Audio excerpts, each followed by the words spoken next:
Alors, on va reprendre la fiche du cours et tirer un bilan de ce qu'on a vu. Alors, tout à l'heure, quand on a fait les exercices 1 et 2, on a placé dans un premier temps, on a placé des puissances de 1,2, des puissances entières, avec des nombres d'abord entiers positifs. On a calculé ça à la calculatrice.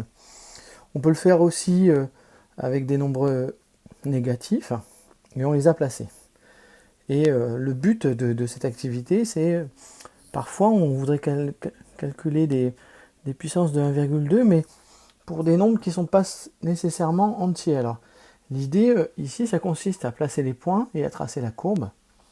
Et par exemple, se demander, tiens, quand je veux calculer la puissance de 1,2 à la puissance 3,5, qu'est-ce que ça donne?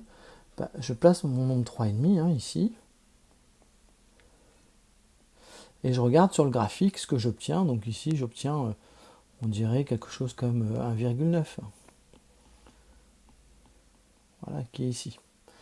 Et donc, en faisant comme ça, je peux calculer n'importe quel type de puissance, n'importe quelle puissance de 1,2. Et pas uniquement pour des nombres entiers. La deuxième chose que j'observe, c'est que quand je relie les points, j'obtiens une fonction. Alors c'est ce qu'on appelle la fonction exponentielle, ici de base 1,2. C'est une fonction qui est croissante.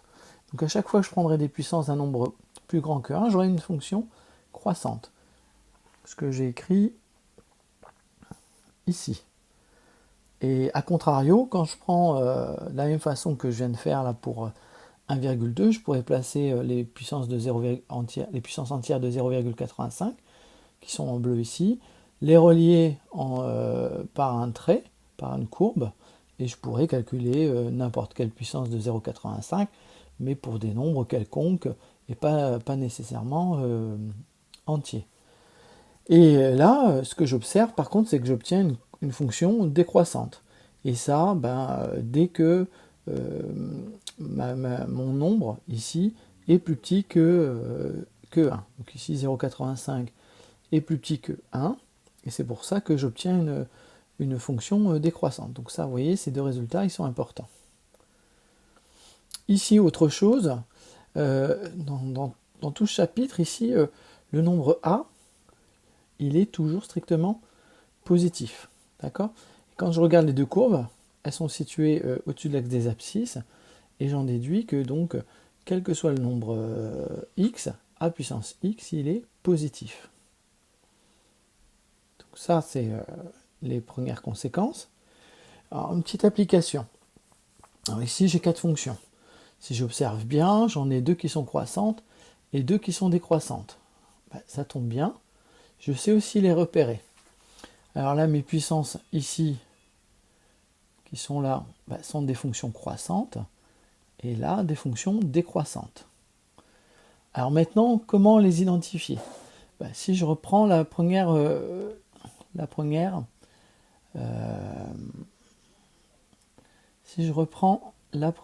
fonction, alors 0,3 puissance x, je remarque, je vais utiliser le résultat suivant. Je vais utiliser que quand je fais un nombre a à la puissance 1, c'est toujours égal à a. Donc ici, si je fais par cette fonction-là l'image de 1, l'image de 1, ça va être 0,3 à la puissance 1, et 0,3 à la puissance 1, c'est 0,3. De même, pour l'autre fonction, 0,5 à la puissance x, l'image de 1, ça va être 0,5 à la puissance 1, soit 0,5. Et ça va nous permettre déjà d'identifier les deux fonctions décroissantes. Alors comment? On regarde sur le graphique les images. Donc l'image de 1 pour les fonctions décroissantes, j'ai une image qui est ici et l'autre qui est là. Ces deux images, on a dit que j'ai 0,3 et 0,5. 0,3 c'est nécessairement la plus petite et 0,5 la plus grande. Donc 0,3 ça correspond à la courbe qui est rouge et 0,5 à la courbe qui est verte.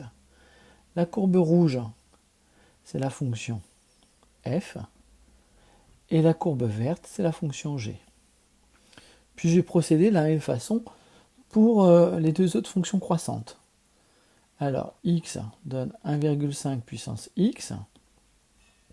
Quand on regarde l'image de 1, ça va donner 1,5 puissance 1, c'est-à-dire 1,5. Et l'autre, x donne 2,9 puissance x. Si je regarde l'image de 1, j'obtiens 2,9 puissance 1, c'est-à-dire 2,9. Maintenant, je regarde sur le graphique les images de 1. Alors, les images, elles sont ici. La première, elle est là. Et la deuxième, elle est vers là. Donc, je sais que j'ai 1,5 et 2,9. 1,5 est plus petit, donc il est ici.